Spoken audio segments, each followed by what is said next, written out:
Right, Northerners United back again. Special guest today on Real Talk, Imam Hussain. How you doing? You okay?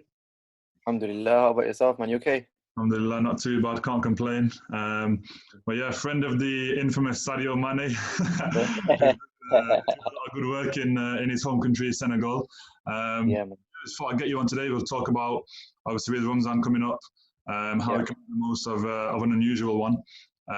Talking about how we can get young people engaged in Islamic learning yeah, and what can we learn about this whole situation as well. yeah, So yeah, how have you been, man? How have you been making the most of your time throughout the lockdown? yeah. Alhamdulillah, it's been unusual, like you mentioned. I guess it's unusual for everybody, not just me. Um, but yeah, I was in uni, in fourth year that was. So I was supposed to have my finals this year, um, and then inshallah next year that would have been my final year in med school. Um, and to be honest, it still is going to be my final year in med school, but now my final exams have now been moved to September, so it's kind of going to be part of the final year rather than being part of the current fourth year. So just a bit of a change in schedule, to be honest, but otherwise just at home, keeping at home, and to be honest, yeah, it's just going to be very, very unusual for the next few months to be sat at home, not being on placement, not being constantly, on the wards and stuff. So it is, man, it is unusual. Yeah, 100% it is. When you get into that routine and then all that work you've done as well. But I think just a case of keeping going, isn't it? And seeing it through to the end. Yeah, I guess yeah, you're 100% right. Currently, what's changed right now is obviously I'm not at Liverpool anymore. I'm in Bolton, now my hometown. So the schedule's completely changed. I wake up in the morning. To be honest, a lot of it's just house chores and stuff, to be honest, because I've been designated by the family to be going out and doing the essential shopping and all of that. So Yeah. uh, yeah, that's basically what I'm up to during the day. And then in the evenings, I'm teaching online every day, at least 1 or 2 hours. And then on the weekends, that goes up to about 3 or 4 hours every day, on each day on the weekend, that is. So alhamdulillah, at least I've got teaching to do. That keeps me kind of Yeah. in some sort of a routine. Yeah. Um, Yeah. but yeah, man, that's one thing that I know that I have to do every day. So I've got that kind of commitment every day rather than just sitting around, lounging around all day, which I'm guilty of doing anyway. It's quite difficult, to be productive when there's no like deadline. Yeah. Have to do something. It's very difficult. It's very difficult. 100%, 100%. And obviously, it's going to be even more difficult with Ramadan coming up, our usual routine being interrupted by the current situation. How do you think, because it is going to be different, not being able to go to mosque for the Tarawih prayers, for example, Yeah. um, how can we make the most of this unusual Ramadan? Yeah, I mean, it's gonna be very difficult for some people. For people like me and you, maybe we'll be okay compared to some. What I'm talking about is there's a lot of revert brothers, for example, out there, revert brothers and sisters, who for them, Ramadan was a time for them to really reconnect with their Muslim brothers and sisters via the mosque, via meeting people to break their fast with, via Taraweeh, because generally Taraweeh is very well attended, and because it's every day, you get to meet the same people every day. But unfortunately, this year they're gonna feel it the most. So, alhamdulillah, we still have some sort of comfort in the fact that we've got our families at home, so we can break our fasts with our families, and even Taraweeh to a certain extent, we can we can do Taraweeh at home with our families. And the good thing is, as Asians, we live in large families anyway. So, alhamdulillah, that's good. Another aspect of it is the spirituality aspect, in the sense that for a lot of people, Ramadan is a time where maybe throughout the year they haven't been so steadfast on praying. Maybe they haven't been so steadfast on, keeping, for example, even optional fasts or praying the Quran and all of these things. And come Ramadan, automatically you get into that mindset that, right, it's Ramadan, I can prioritize my religion. I can, for example, start praying more. I can pray the Quran more. I can learn more about my religion, even if it means opening up a book or two. And a lot of that happens in the mosque. So, for example, Taraweeh obviously happens in the mosque. sitting in the mosque between Asr and Maghrib and opening the Quran and reading.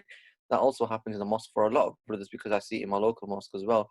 But a lot of that will be lost, because I feel like Ramadan is more of a community effort. You see other people fasting, you see other people praying Tarawih, you see other people reading the Quran, and automatically you feel like, yo, I want to do that too, and I want to be part of it. Mm. But it's going to be even more difficult to motivate ourselves in a situation where you can't see other people fasting, you can't see other people praying. So now it's up to you. Now it's you. You're basically motivating yourself, and that's going to be quite difficult for a lot of us. Yeah. Yeah, 100%. I think you're right. Like, even going to work, seeing other people fasting with you and that kind of thing. I think one of the good things that could come out of it is, as an individual, you do develop a stronger connection to Allah. Yeah. I think this month that's going to be the main benefit for a lot of people on a kind of a deeper level. But yeah, you mentioned obviously going to the mosque and reading Quran, stuff like that. In these unusual times, how can we get like youngsters to engage in Islamic learning and whatnot? Because I've seen a couple of live streams on YouTube from certain mosques in my area. But what are the like best ways for youngsters to engage? Yeah, there's obviously we've got technology on our side, in the sense that we can obviously tune into a lot of streams. There's a lot of scholars doing a lot of stuff online right now. Um, but before we even get onto that, I think this Ramadan is going to be unusual in the fact that we're not going to be able to go to the mosque, and it's unthinkable. But at the same time, it's a chance for us to develop ourselves, and to build on our intentions and to rectify our intentions, because a lot of the time, we tend to go to the mosque and we tend to do certain things, maybe not solely for the sake of Allah. Maybe it's because our friends are doing it. Maybe it's because, again, it's like that community spirit, which is good in a sense, but we can't let it skew our intentions, which an element of that can creep in. So this Ramadan, personally for me, and I would encourage anyone else watching as well, is to work on intentions, and it's going to be a very good way to work on your intentions, because now you're not going to have anyone looking at you worshiping. You're not going to have anyone looking at you whilst you fast. No one's going to be looking at you whilst you pray your Tarawih, for example. So it might be a bit difficult for you personally, but at the same time, you are going to be rewarded more, because that element of showing off towards other people or having the wrong intentions is not going to be there. It's going to be between you and your Lord, which it should have been in the first place. But of course, we know that we are weak, and an element of that insincerity can creep in. But inshallah, I think one thing that we need to develop throughout this Ramadan is working on our sincerity levels and thinking, right, I'm going to do everything that I do this month for myself, and I'm doing it for myself because I want to make Allah happy. And that's going to be the only aim this Ramadan. So, as part of that, I think, and this is a challenge for myself as well, we have to stay away from social media, and limit our time on social media, because it's a very easy way of showing off your good deeds, very very easy way, and all of us can be involved in that. Just obviously snapping things here and there, snapping yourself going to the mosque, for example, snapping yourself breaking your fast in the mosque, snapping a picture of the Quran, which it can be completely innocent, and I've probably been guilty of doing it as well, but it does end up playing with your intentions when someone says, "MashaAllah, brother, MashaAllah, sister." Uh, you think, "Yo, got a bit of praise," when really it shouldn't be, because of the praise that you're doing certain worships, you're doing it solely for Allah. That's So it. that's one aspect of it: self-development, working on yourself and your own relationship with Allah. And Mm. then the other aspect is obviously increasing your knowledge, and that's where the live streams and things come in as well. So there's loads of, I don't even know where to start with the live streams, because there's so many people I've seen doing them.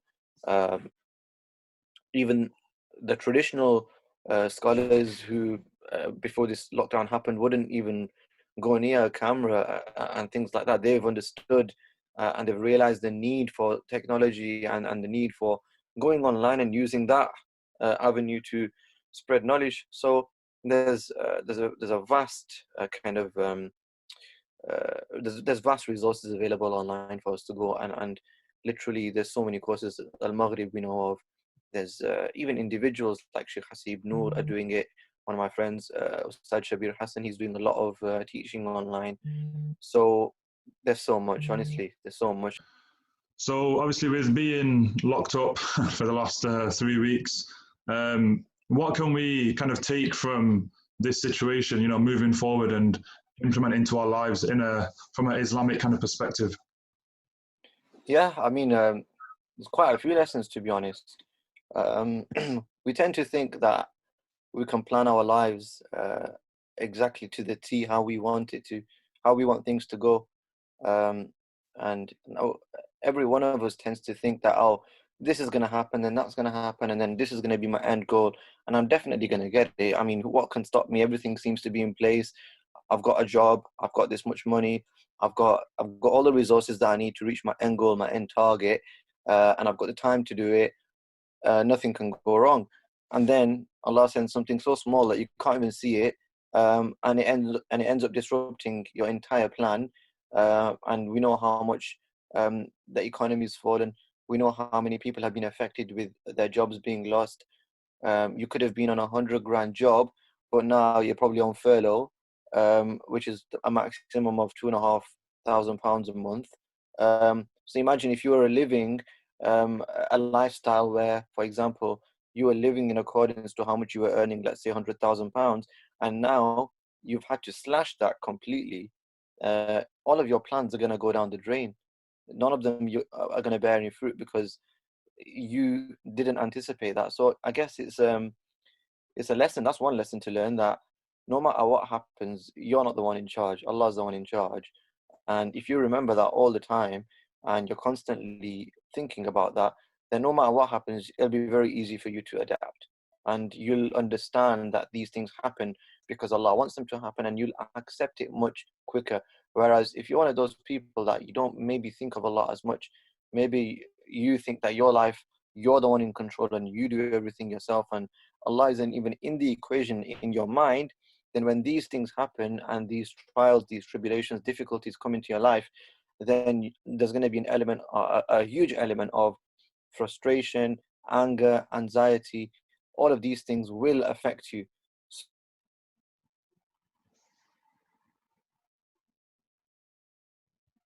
Let's learn, be happy whether it's good, whether it's bad, and that's part of our faith, that we accept all good and bad from Allah because we know it's from Him and He knows better than all of us. Another lesson to learn, I guess, would be whilst we're in this difficulty of a lockdown and whilst we're in this difficulty of being in the middle of a pandemic, there's two qualities that we should always have. Um, and these two qualities, they might seem like opposites, but we need to have a balance of both of them. And these two qualities are known as hope and fear. So hope and fear are two qualities that we're supposed to have anyway, regardless of the lockdown or not.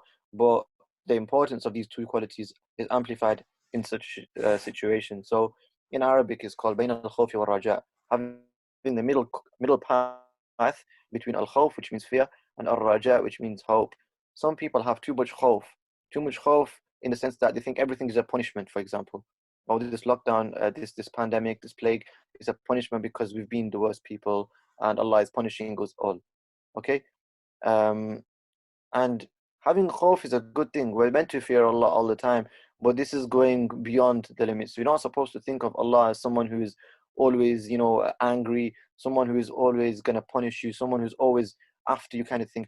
Allah says that He is how His servant thinks and perceives of Him. So if you're constantly going to think of Allah like that, that's not going to have a good impact on you.